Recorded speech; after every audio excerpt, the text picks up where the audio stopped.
फेंस्टेक short hand classes में आप सभी लोगों का स्वागत है। यह डिक्टेशन हाई कोर्ट स्टेनोग्राफर की परीक्षा को ध्यान में रखते हुए 90 वर्ड पर मिनट की स्पीड से 5 मिनट की रिकॉर्ड की गई है। आप सभी लोग तैयार हो जाएं। डिक्टेशन स्टार्ट होगी 5 सेकंड बाद।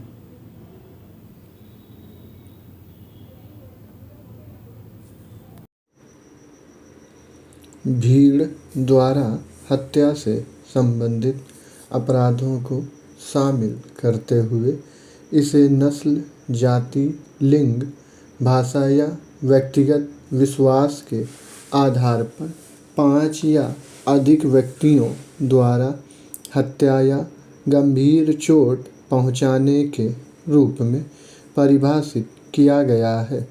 ऐसे कृत्यों के लिए न्यूनतम 7 वर्ष के कारावास से लेकर आजीवन कारावास या मृत्युदंड तक की सज़ा हो सकती है। बीएनएस सुप्रीम कोर्ट के विभिन्न फैसलों से मेल खाता है। इसमें व्यभिचार को अपराध से मुक्त करना और आजीवन कारावास की सज़ा को शामिल करना शामिल है। जो आजीवन कारावास की सज़ा पाने वालों द्वारा किए गए अपराधों के लिए मृत्युदंड के विकल्प के रूप में है। बीएनएस 2023 एक महत्वपूर्ण अपडेट है, लेकिन इसके क्रियान्वयन में चुनौतियां भी हैं, खासतौर पर कानून प्रवर्तन और न्यायिक कर्मियों के प्रशिक्षण के संबंध में।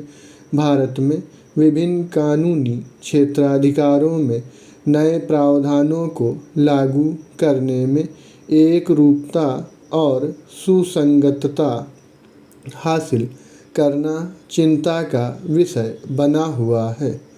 पैरा आईपीसी अस्वस्थ दिमाग वाले व्यक्तियों द्वारा किए गए कृत्यों को छूट देता है। बीएनएस मानसिक स्वास्थ्य सेवा अधिनियम 2017 द्वारा परिभाषित अस्वस्थ दिमाग की जगह मानसिक बीमारी को शामिल करता है। यह परिभाषा मानसिक मंदता जैसी स्थितियों को बाहर करती है। संभावित रूप से ऐसी स्थितियों वाले लोगों को मुकदमे से छूट देने से इनकार करती है। परिभाषा में मादक द्रव्यों के सेवन को भी शामिल किया गया है। यह स्वैच्छिक नशा करने का दावा करने वाले अपराधियों को संभावित बचाव की अनुमति देता है, जो आईपीसी के तहत मौजूदा सामान्य बचावों का खंडन करता है। गृह मामलों की स्थायी समिति ने इन प्रावधानों को नष्ट करने के लिए अस्वस्थ दिमाग शब्द को वापस लाने की सिफारिश की है। बीएनएस की आतंकवाद की परिभाषा में सार्वजनिक व्यवस्था को बिगाड़ने के इरादे से किए गए कार्य भी शामिल हैं। इससे सशस्त्र विद्रोह से लेकर दंगों तक की कई तरह की गतिविधियों को आतंकवादी गतिविधियों के रूप में वर्गीकृत किया जा सकता है। यह व्यापक परिभाषा स्थानीय अशांति को राष्ट्रीय सुरक्षा के लिए गंभीर खतरों के साथ जोड़ सकती है। स्थायी समिति ने अस्पष्टता को रोकने के लिए धमकी की परिभाषा को परिष्कृत करने का सुझाव दिया है। पैरा बीएनएस छोटे मोटे संगठित अपराध की अवधारणा को प्रस्तुत करता है। इसमें वाहन चोरी, जेब कतरी और गिरोहों द्वारा सार्वजनिक परीक्षा के पेपर बेचना शामिल है।